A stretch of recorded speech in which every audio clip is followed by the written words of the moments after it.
Hello guys, आज का हमारा टॉपिक है बिजनेस रेगुलेटरी फ्रेमवर्क। ठीक, बिजनेस रेगुलेटरी फ्रेमवर्क। आखिर बिजनेस रेगुलेटरी फ्रेमवर्क क्या होता है, इसमें क्या चीजें होती हैं, कैसे क्या पढ़ाई होती है, उन सब चीजों के बारे में बात करेंगे। इसके फंडामेंटल चीजों के बारे में बात करेंगे। बिजनेस रेगुलेटरी फ्रेमवर्क, बिजनेस का मतलब आप जानते हो कि किसी भी काम में एंगेज रहना बिजनेस कहलाता है। बट यहाँ पर बात हो रही है कि बिजनेस से रिलेटेड जो फ्रेमवर्क है, फ्रेमवर्क मतलब होता है स्ट्रक्चर। एक स्ट्रक्चर बनाना है। स्ट्रक्चर मतलब क्या होता है कि प्रोसेस के अकॉर्डिंग जो काम करना होता है उसे फ्रेमवर्क कहा जाता है। और रेगुलेटरी का मतलब होता है कि नियम कानून के अकॉर्डिंग जो चीजें होती हैं, मतलब बिजनेस के नियम कानून से संबंधित हम लोग एक स्ट्रक्चर बनाते हैं जिस चीजों की पढ़ाई हमें इसके अंडर में या इसके अंदर अप्लाई करनी होती है। क्या चीजें होती हैं, कैसे क्या चीजें होती हैं, किस चीजों पर हमें पढ़ाई करनी होती है, इन सभी चीजों पर हमें आज डिस्कशन करेंगे। तो सबसे पहले हम लोग आज बात करेंगे कि कॉन्ट्रैक्ट क्या होता है। दैट मीन जो कॉन्ट्रैक्ट होते हैं, कौन कौन से कॉन्ट्रैक्ट होते हैं। एक होता है इंडियन कॉन्ट्रैक्ट एक्ट, दूसरा होता है सेल्स ऑफ गुड्स एक्ट, तीसरा होता है नेगोशिएबल इंस्ट्रूमेंट एक्ट, फोर्थ होता है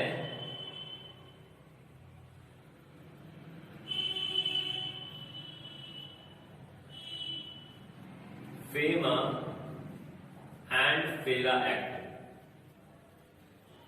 तो ये कुछ एक्ट्स हैं जो हमें बिजनेस रेगुलेटरी फ्रेमवर्क के अंतर्गत पढ़ने होते हैं।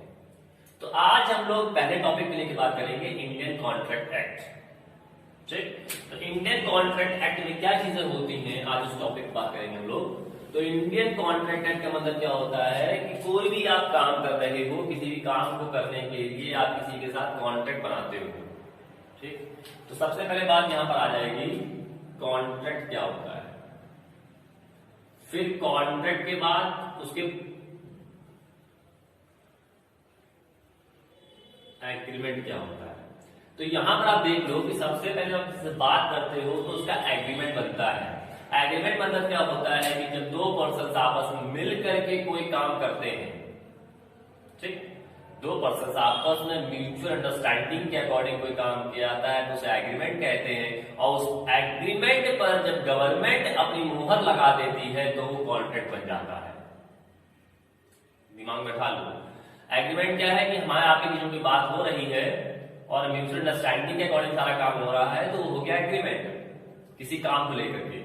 लेकिन अगर उसी काम में किसी गवर्नमेंट ने उस काम पर मुहर लगा दी कि हाँ ठीक है ये काम वैलिड है, तो वो हमारा क्या हो जाता है, कॉन्ट्रैक्ट में कन्वर्ट हो जाता है।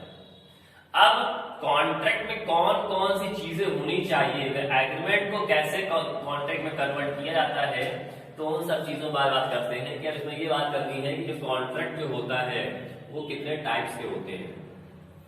तो टाइप्स क्या होता है हमारा, एक यूनिलेटरल होता है, बिलेटरल होता है, ठीक, फिर हमारा वॉइड कॉन्ट्रैक्ट होता है, वॉइडेबल होता है, इलीगल होता है, नल होता है, क्वासी कॉन्ट्रैक्ट होते हैं,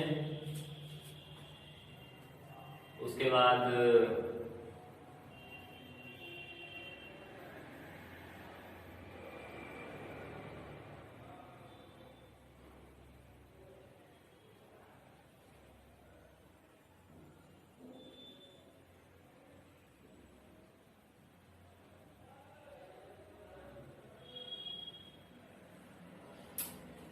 और जो मैं आगे बताऊंगा बताऊंगा आगे। तो पहले हम मेन बात कर लेते हैं, मेन की कॉन्ट्रैक्ट कौन कौन से होते हैं। तो यूनिलेटरल कौन सा कॉन्ट्रैक्ट होता है कि जब किसी एक पार्टी, कहने का मतलब क्या है, जब एक तरफा कोई काम होता है, एक तरफा मतलब कि किसी ने कोई चीज कही और आपने उस चीज का जवाब नहीं दिया, आपने कहा कि ये काम कर लाइएगा और हमने इस चीज का जवाब नहीं दिया, इसका मतलब क्या है कि हम लोग ये मान लेते हैं कि किसी के शांत होने पर उसके कुछ ना बोलने को हम लोग हाँ मान लेते हैं, ठीक, उसे कहते हैं यूनिलैटरल कॉन्ट्रैक्ट। दूसरी आती है बिलैटरल। बिलैटरल मतलब क्या होता है, दो तरफा, टू साइड्स। तो हमने कुछ कहा और आपने उसका आंसर दिया यस और नो, यस है तो कॉन्ट्रैक्ट बन जाता है, नो है तो कॉन्ट्रैक्ट खत्म। लेकिन यहाँ पर दोनों की सहमति से कॉन्ट्रैक्ट बनता है, उसे कहते हैं बिलैटरल। फिर बात कर लेते हैं वॉइड। वॉइड क्या होता है, तो वॉइड का मतलब होता है कि जो गवर्नमेंट ने उसको वॉइड करार कर दिया है, वॉइड मतलब निग्लेक्ट कर दिया है कि यहां पर काम कुछ भी नहीं करता। और वॉइड के साथ एक कॉन्ट्रैक्ट और बन जाता है जिसको कहते हैं वैलिड कॉन्ट्रैक्ट। वॉइड है, नल है, लेकिन क्या इसका कोई अस्तित्व नहीं है, लेकिन क्या है फिर भी वो वैलिड है, वैधानिक तौर पर आप वो काम कर सकते हो, लेकिन उसका कोई अस्तित्व नहीं होता, ठीक। फिर बात करते हैं वॉइडेबल। वॉइडेबल मतलब क्या होता है, वो कॉन्ट्रैक्ट जो आप कॉन्ट्रैक्ट को कह सकते हो कि वो कॉन्ट्रैक्ट एक तरीके से वॉइडेबल नहीं है। वॉइडेबल इन सेंस वो गैर कानूनी नहीं है, उनको काम किया जा सकता है। इलीगल कॉन्ट्रैक्ट वो कॉन्ट्रैक्ट होते हैं जो गवर्नमेंट मना कर देती है कि आप ये कॉन्ट्रैक्ट नहीं कर सकते हो, ये रूल्स और रेगुलेशन से खिलाफ है। तो वो कॉन्ट्रैक्ट जो गवर्नमेंट लीगली तौर पर मना कर देती है कि ये कॉन्ट्रैक्ट नहीं किए जा सकते हैं, उसे कहते हैं इलीगल कॉन्ट्रैक्ट। फिर होता है नल। नल मतलब क्या होता है, वो सारे कॉन्ट्रैक्ट जिनका कोई अस्तित्व ही नहीं है, उन्हें कहते हैं नल। फिर होता है क्वासी कॉन्ट्रैक्ट। क्वासी कॉन्ट्रैक्ट क्या होता है कि जहां पर बाउंडेशन क्रिएट हो जाती है। जैसे हमारे फादर ने, हम लोग कहीं पार्टी में निकल रहे हैं, हमारे फादर ने कह दिया कि पेड़ों को पानी दे दो, तो हमारी बिना इच्छा के हम लोग बाउंडेशन से बंद करके एक काम करने को तैयार हो जाते हैं, उसे कहते हैं क्वासी कॉन्ट्रैक्ट, जहां पर बाउंडेशन की बातें आ जाती है, ठीक है। तो ये सारी चीजें थी इस तरह कॉन्ट्रैक्ट्स पे जो हमको काम जो को अप्लाई करनी है। फिर बात ये कर लेते हैं कि कॉन्ट्रैक्ट बनने के लिए कौन कौन से ऐसे इन्फ्लुएंस फैक्टर्स होते हैं जिनको ध्यान रखना होता है। पहला होता है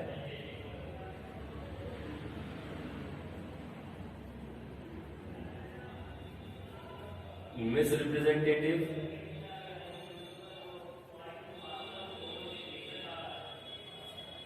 फिर होता है फ्रॉड, फिर होता है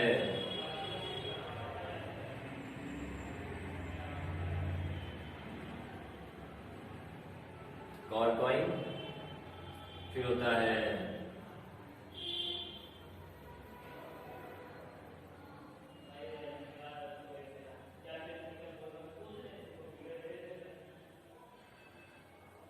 और कह सकते हो कि रिजल्ट हो गया, फ्रॉड हो गया, कॉर्कॉइन हो गया और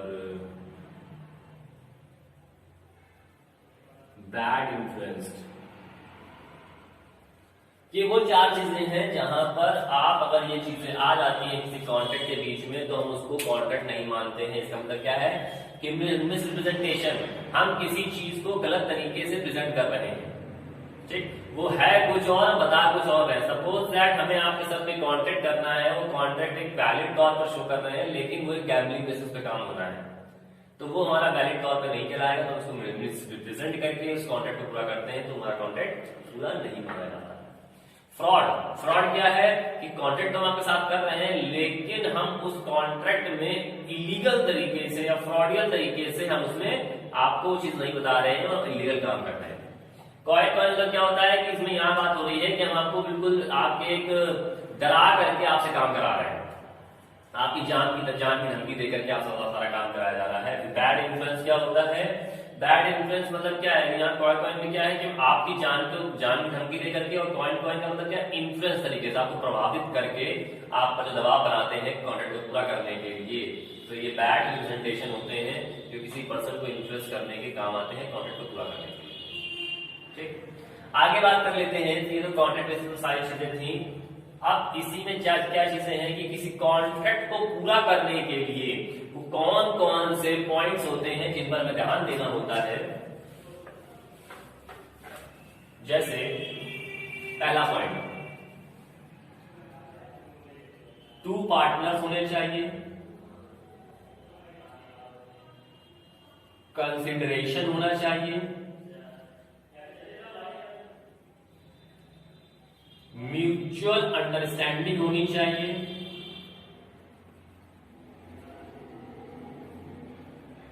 फिर कॉन्सेंट होनी चाहिए,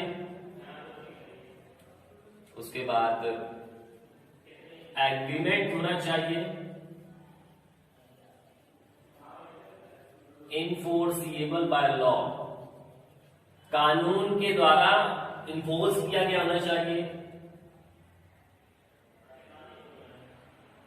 तो ये पूरे पॉइंट्स हैं जो आपको इंडियन कॉन्ट्रैक्ट एक्ट के अंडर में पढ़ने होते हैं। टू पार्टनर्स, जाहिर सी बात है कि दो पार्टनर्स के बीच में कोई ना कोई बात होती है। जब तक दो पार्टनर्स नहीं होंगे तब तक कॉन्ट्रैक्ट अराइज ही नहीं होगा।